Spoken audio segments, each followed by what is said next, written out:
Hey, welcome to A Foreigner in the Philippines. We had our first board meeting today of our evolving company. We've still got our charity, our incorporation, and we had our first meeting today of all the board members and everybody that's involved. And Jan was there from the Village of Hope. She is being something of a guardian angel at the moment and walking us through this. We are setting up now to go for our final interview with DSWD, hoping that we'll get everything together so that we can go this week. I did want quickly to mention the changes that are happening for us right now. As far as the damage that's been done and slander and so on all of this, we're leaving that to the MBI, and we will be communicating to the MBI. We'll be giving them whatever we see that's posted that is relevant to anything that is being investigated by the cybercrimes unit, and we'll be in touch with them and seeing what can be done. The idea here is not to avenge anything. It's hopefully to try to bring about some change on YouTube so that the cyberbullying that is evident, that has been that we have been victims of, can be stopped, so that people think more in terms of accountability, so that they're not hiding behind invisible cloaks, if you like, bad names that they're false names that they can then lodge all kinds of complaints and vicious stuff. We're just trying to get rid of all of that, but it's not our job to be a policeman, and what we intend to do is to get back to our feel-good channel. We've been embroiled in it.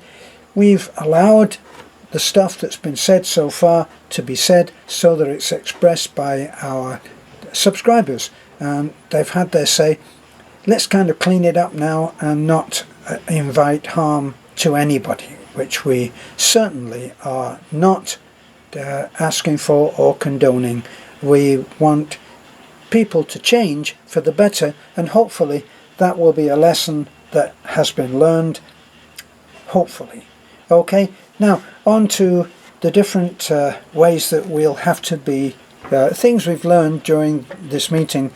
We've been looking obviously at the bylaws, and it's not just the bylaws. There's a terrific amount of work to be done, and quite a bit daunting actually, the way that things are going to have to be done.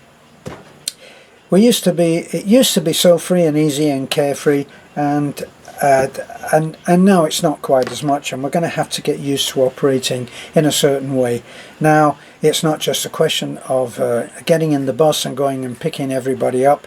Now we've actually got to make sure that we have an adult with us, permission from the parents. We're really looking at a congregational thing that is happening here. So when we did actually meet with the police, they said church on Sunday, that's free and easy, but if you go out on any outings, like we did some trips down to McDonald's, down to the swimming pool, we would have to have written permission from all of the parents. It's not hard to do.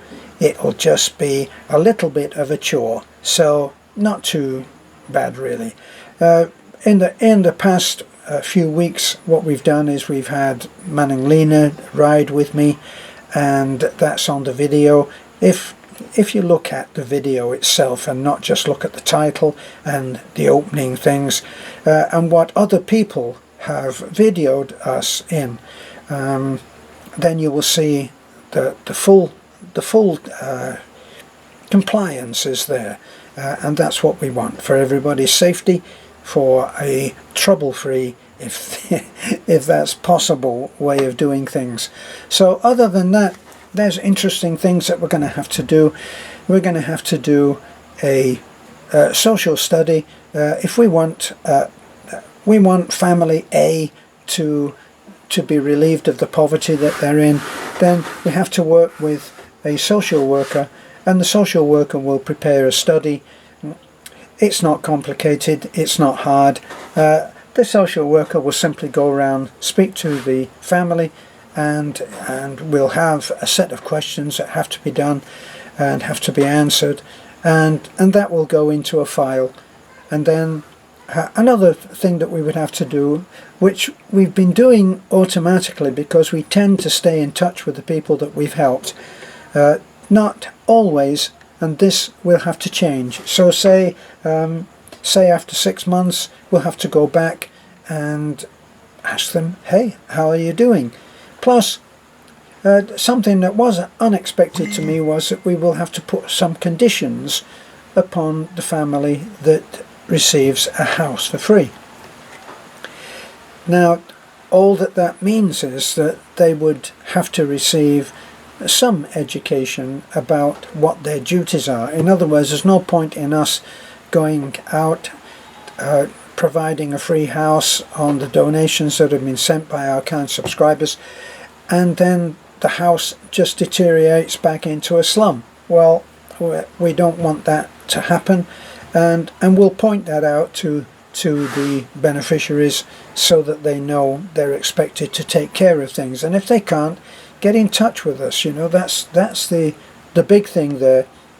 We did have that situation with Desiree where we hadn't followed up for a while, and she got sick, and she was too shy to get in touch with us and ask us for help, because that's one very grateful lady and she didn't want to abuse her situation.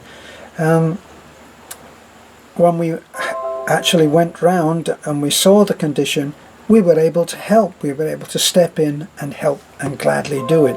So trying to avoid situations like that. So all in all, back to doing some fun videos. We should have all of the little bits and pieces, all the strings all tied up in a very, very short time, and then it's back to doing what we do best. So we will ask, let's not do the name calling now. Let's not ask that anybody get their comeuppance. Let's leave that to the NBI. The NBI know what they're doing, and they will be looking at all of the stuff that's been going on. We gave them a file that was about this thick, and they are going to be working on that, and those who should be held accountable, they will. So we're trying to meet all eventualities, and we're trying to do the right thing, and we're trying to meet all of those various interpretations of the Bible. On one part, the most simplistic interpretation, perhaps misinterpretation, or interpretation for the sake of one's own particular argument. You've got vengeance is mine, saith the Lord. And then you've got the other one that says an eye for an eye and a tooth for a tooth. How do you interpret it? Well, it depends, doesn't it, on you and your own particular viewpoint. One says, do not seek vengeance, that the Lord will handle that. And then the other one says that the Lord did forgive, as in Adam and Eve. He did forgive, but Adam and Eve had done wrong, and so they suffered the consequences. Let's make that so that it's not Beth and I who have to police that. That's our firm decision. So thanks for looking in. This is meant deliberately to be a short video. Bye for now. This is a foreigner in the Philippines. Thank you so much for being with us. Thank you so much for all of the good wishes that you have given to us over the last week or so. It's been truly motivational. It's been great. Thank you. We're overwhelmed. Bye for now.